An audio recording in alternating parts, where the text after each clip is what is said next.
judge, and she was addressing Charlie Strong, the new football coach at the University of South Florida. I say new because he hasn't had a chance to coach a game. He took over earlier in the year, and coach coming over from the University of Texas.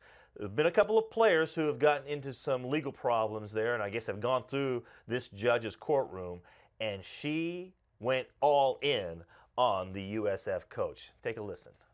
Coach Strong, if you are listening, in the last couple of months, there have been 2 arrests of your players for very violent felonies.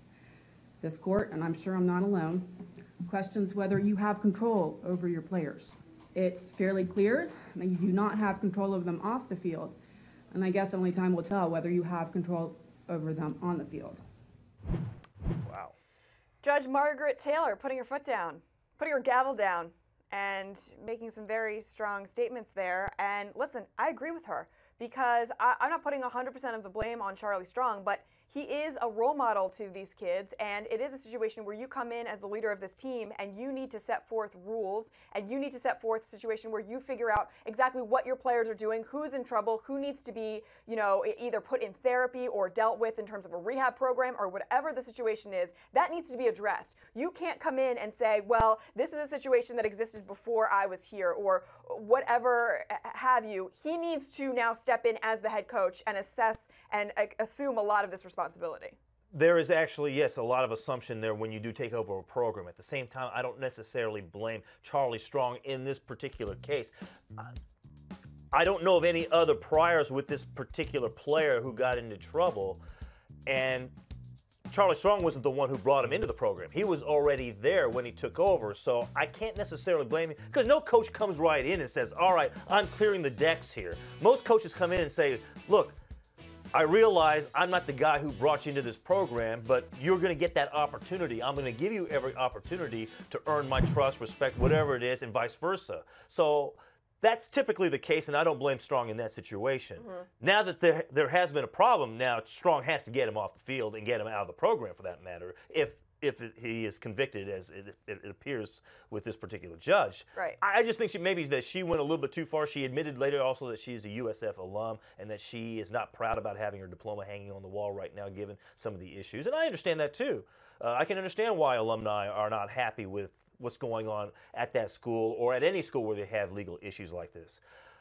I just won't blame Strong as much in this particular situation. However, I believe that this is a message that needs to be heard by all coaches at all levels, in that when you bring an athlete to your campus and into your community, you better know, and that's your responsibility as part of the vetting process in recruiting, that these kids, and of course you're not going to get it 100%.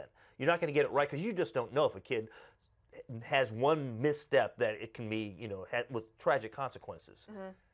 But you also have the responsibility, if you know that the kid has had some priors and you bring him onto campus, that's on you. And you should be either, at the very least, called out by the judge. But I think that there should be fines, penalties, some type of sanctions against these coaches. Because, yeah, you cannot just be thinking, especially in college football, college basketball, whatever the case may be, in collegiate and high school athletics, that you're thinking, oh, this is going to help me win. This guy's going to help me win, so that's why I'm going to bring it on. We see it enough in the NFL, and it is only about winning.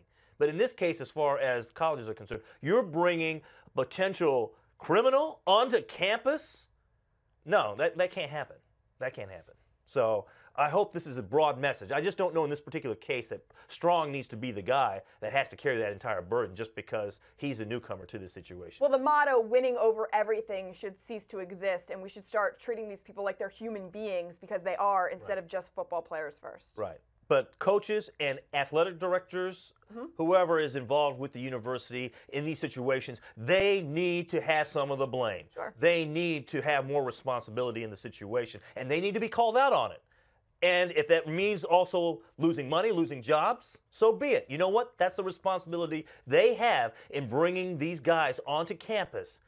And again, you're not going to have 100% knowledge of everything that's going on, or even if a kid might be a straight A student, an honor student, scored perfect SAT scores and was a high school All-American, and then something happened on campus, I get that. I mean, that's not necessarily the coach's fault. But I also don't want to hear all these coaches say, oh, I know everything that goes on in my program. And then when it's convenient for them, Oh, I don't know what's happening. How am I gonna keep my eyes on 120 kids? Of course. They're part of the community too. They need to step up. I completely agree.